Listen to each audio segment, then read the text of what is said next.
Kitaplarla Diyaloğa hepiniz hoş geldiniz.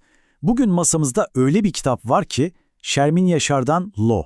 İsmini ailesi yükselsin diye Yüksel koymuş ama hayat onu hep aşağı çekmiş bir çocuğun hikayesi bu.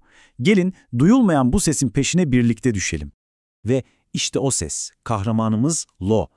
Gerçek adı Yüksel ama ona Lo diyorlar. O ne yapıyor peki? Bu ismi alıyor ve kendine bir kalkan, bir kahraman adı yapıyor. Yani daha ilk satırlardan anlıyoruz ki karşımızda inanılmaz dirençli bir ruh ve çok zengin bir iç dünya var. Peki yolculuğumuz nasıl olacak? Hızlıca bakalım.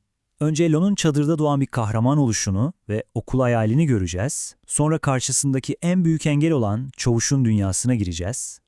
Lo'nun o sesini duyurma mücadelesi, ardından bu hikayenin arkasındaki güçlü kalem Şermin Yaşar'ı tanıyıp Lo'nun bize bıraktığı mirası, yani bu kitabın neden okunması gerektiğini konuşacağız. Hazırsanız başlıyoruz. Lo'nun dünyası bildiğimiz dünyalara pek benzemiyor. O, mevsimlik bir tarım işçisi ailenin çocuğu. Yani sabit bir evleri, bir adresleri yok. Hayatları tarladan tarlaya, çadırdan çadıra sürekli bir göç halinde. Annesinin deyişiyle hayatları dağ gibi yükselsin diye adı Yüksel konulmuş ama o çadırların arasında sıkışıp kalmış bir çocuk. Lo'nun ailesi sessizliğin ve yorgunluğun resmidir adeta. Annesi sanki bir enerji yumağı gibi sürekli hareket halinde gökyüzünün diliyle konuşuyor. Babası ise tam tersi, çok az konuşuyor ama Lo'nun dediği gibi eğer düşünmek insanı ünlü yapsaydı o dünyanın en ünlü düşünürü olabilirdi. İşte böyle iki sessiz ve yorgun insanın arasında büyüyor Lo. İşte bu cümle her şeyi özetliyor aslında.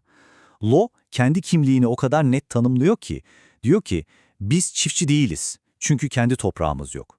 Köylü de değiliz çünkü bir köyümüz yok. Peki neyiz? Biz işçiyiz. Bu tek kelime var ya, onların bütün köksüzlüğünü, o aidiyet arayışını öyle bir anlatıyor ki.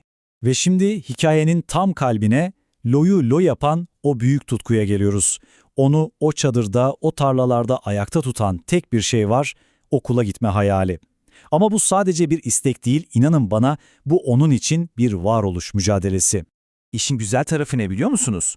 Lo sadece okula gitmeyi hayal etmiyor, o çoktan bir adım önde. Kendi kendine gizli gizli okuma yazmayı sökmüş bile.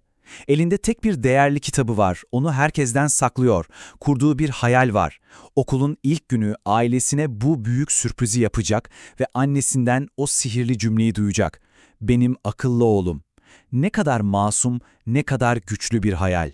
Tabii ki her kahramanın hikayesinde bir engel olur. İşte Lo'nun karşısındaki engel de Çavuş. Ama Çavuş sadece o uzun, sinir bozucu bıyıkları olan bir adam değil. O, Lo'nun hayallerinin önündeki sistemin ta kendisi. Somut bir duvar gibi. Çavuş'un dünyasını anlamak için tek bir felsefeyi bilmek yeterli. Ziyan olmasın. Onun için her şey ama her şey bir kar-zarar meselesi. Güneş ışığı ziyan olmasın, su ziyan olmasın, fasulye ziyan olmasın ve tabii ki bir çocuk da ziyan olmasın, çalışsın, kar getirsin. Zaten Çavuş'un ağzından çıkan her kelime de bu felsefeyi yansıtıyor. Sürekli tekrar eden, insanı bir eşyaya, bir araca dönüştüren emirler. Ziyan etmeyin, o kadar kar. Lo için bu cümleler hayallerini ezip geçen bir makinenin o korkunç gürültüsünden başka bir şey değil. Şimdi Lo'nun sesini duyurmak için verdiği o inanılmaz mücadeleye geliyoruz. Bu küçücük bir çocuğun kocaman bir sistemle tek başına savaşı. Yaratıcı, zekice ama bir o kadar da yürek burkan bir mücadele bu. Bakın bu 4 adım ne kadar acı değil mi? Önce en yakınlarına, ailesine gidiyor ama onlar yorgunluktan duyamıyor bile. Sonra otoriteye, Çavuş'a gidiyor ama Çavuş'un tek derdi ziyan olmasın, Lo'nun lafı hep ağzında kalıyor. Ne yapsın çocuk? En yaratıcı, en masum yolu buluyor. Tişörtüne dut suyuyla derdini yazıyor. Tam o sırada tam gösterecekken bir yağmur boşalıyor ve her şeyi silip süpürüyor.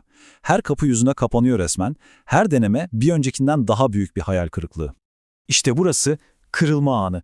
O yağmurda sadece tişörtündeki yazı değil, tek hazinesi, tek arkadaşı olan kitabı da parçalanıyor. İşte o an Lo'nun içindeki sabrın son damlası taşıyor, umutsuzluk yerini keskin bir öfkeye ve kararlılığa bırakıyor. Artık bu bir hayal değil. Bu ne pahasına olursa olsun kazanılması gereken bir savaş. Peki, Lo'ya bu kadar güçlü, bu kadar gerçek bir ses veren yazar kim? Hadi şimdi Lo'nun hikayesinden çıkıp bu hikayeyi bize anlatan o güçlü kaleme Şermin Yaşar'a bakalım biraz.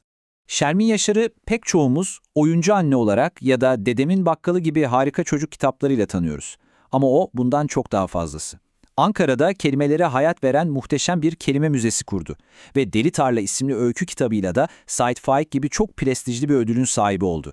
Yani çok yönlü, çok üretken bir yazar. Şermin Yaşar'ın en büyük gücü ne diye sorarsanız, bence çocukların dünyasına girebilmesi ve bunu müthiş bir empatiyle yapabilmesi. Onun kitapları çocukların iç dünyalarına açılan bir kapı gibidir.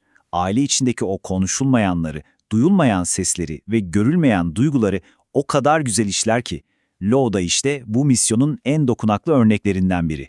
Ve geldik son bölüme. Peki Lo sadece bir çocuğun dokunaklı hikayesi mi? Kesinlikle hayır. Bu kitap bir hikayeden çok daha öte bir şey. Hepimizin taraf olması gereken, başlatılması zorunlu bir sohbet aslında.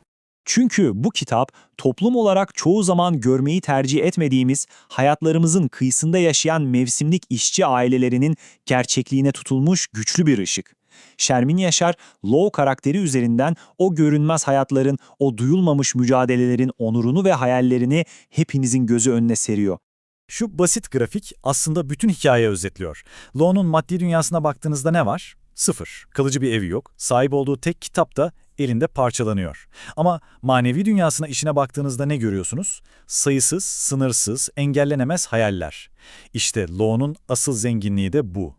Ve bu analizimizi bu can alıcı soruyla bitirelim. Düşünsenize bir çocuğun adı yükselsin diye yüksel konuluyor ama sistem, toplum, hayat onu sürekli aşağı itiyor. Bu sadece Lo'nun hikayesi değil, bu bizim de hikayemiz. Etrafımızdaki duyulmayan, görülmeyen Lo'ları dinlemek için, onların sesini yükseltmek için biz ne yapıyoruz? İşte kitap bize bu soruyu sorup bırakıyor.